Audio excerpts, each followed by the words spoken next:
Donald Trump అధికారం చేపట్టిన వెంటనే ఎన్నికల హామీ మేరకు అక్రమంగా దేశంలోకి ప్రవేశించిన వారిపై అమెరికా ఉక్కుపాదం మోపుతోంది. నేరస్తులు, నేరారోపణలు ఎదుర్కొంటున్న వారిని ఎక్కడికక్కడ అరెస్టు చేసి సైనిక విమానాల్లో తిప్పి వారి దేశాలకు పంపుతోంది. ఈ వ్యవహారంపై మండిపడుతున్న బ్రెజిల్, మెక్సికో, కొలంబియా ట్రంప్ చర్యలను అడ్డుకునే ప్రయత్నాలు చేస్తున్నాయి. అయినప్పటికీ ఆయా దేశాలపై ఆంక్షలు విధిస్తూ ట్రంప్ దారికి తెచ్చుకుంటున్నారు. ఈ పరిస్థితుల్లో అక్రమ వలసదారులు, విదేశాలకు చెందిన విద్యార్థులు భయాందోళనలో ఉన్నారు.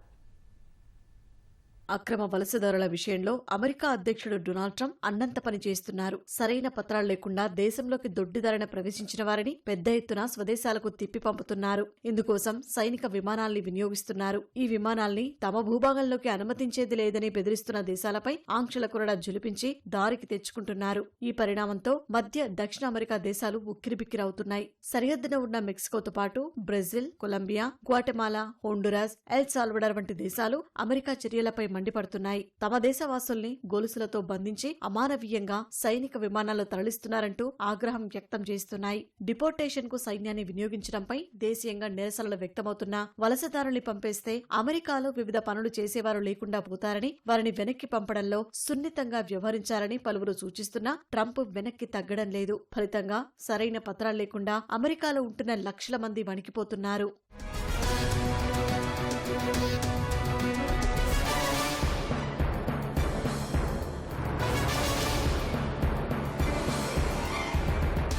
బ్రెజిల్ నుంచి అక్రమంగా వలస వచ్చిన వారిని వెనక్కి పంపే క్రమంలో అమెరికా సైన్యం తీరుపై విమర్శలు వెల్లువెత్తుతున్నాయి. వారిని గొలుసులతో కట్టడంతో పాటు చేతులకు బేడీలు వేసి సైనిక విమానమెక్కిస్తున్న దృశ్యాలు వైరల్ అయ్యాయి. ఆ విమానంలో కనీసం తాగునీరు ఇవ్వలేదని, ఏసీ సౌకర్యం లేదని ఆరోపణలొచ్చాయి. ఇది మానవ హక్కుల ఉల్లంఘనేనని బ్రెజిల్ తీవ్రంగా ఖండించింది. అమెరికా ప్రభుత్వం వివరణ ఇవ్వాలని డిమాండ్ చేసింది. గ్వాటెమాలాకు కూడా ఇదే రీతిలో పలు విమానాల ద్వారా అక్రమ వలసదారులను ట్రంప్ ప్రభుత్వం తిప్పి పంపింది. హోండురస్ కు అక్రమ వలసదారుల విమానాలు వెళ్లాయి.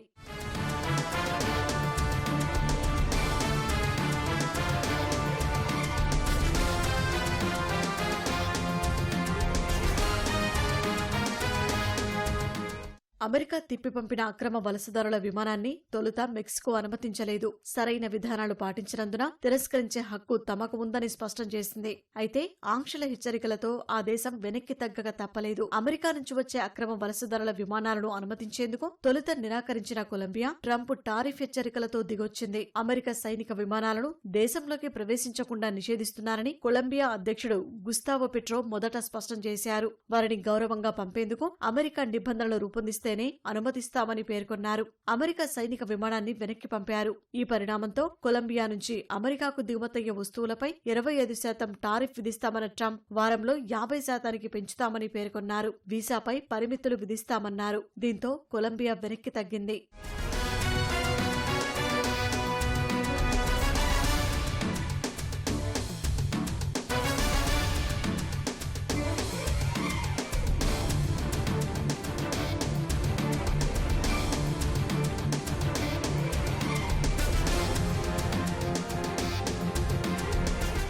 అక్రమ వలసదారుల్ని గుర్తించే పనిలో ట్రంప్ యంత్రాంగం పెద్ద ఎత్తున నిమగ్నమైంది. ఇందుకోసం ప్రత్యేక బృందాలు పనిచేస్తున్నాయి. వలస సేవలు, హోంల్యాండ్ భద్రత, FBI, drug enforcement, bureau of alcohol, పొగాకు, ఆయుధాలు, పేలుడు పదార్థాల అధికారులు ఈ గాలింపు చర్యల్లో పాల్గొంటున్నారు. అక్రమ వలసదారులు పనిచేసే చోట్ల నిఘా వేసి మరీ పట్టుకుంటున్నారు. వలస సేవలు, కస్టమ్స్ ఎన్ఫోర్స్మెంట్ అధికారులు ఆదివారం దేశవ్యాప్తంగా 956 మందిని అరెస్టు చేశారు. అక్రమ వలసదారుల్ని గుర్తించే క్రమంలో అధికారులు గురుద్వారాల్లోనూ తనిఖీలు చేస్తున్నారు. న్యూయార్క్, న్యూజెర్సీలోని ప్రార్థనా మందిరాల్లో తనిఖీలు చేయడంపై సిక్కు సంస్థలు మండిపడ్డాయి. వేర్పాటువాదులు, వలసదారులు గురుద్వారాలను ఉపయోగించుకోవచ్చంటూ అమెరికా మీడియాలో కథనాలు రాగా ఈ తనిఖీలు జరిగాయి.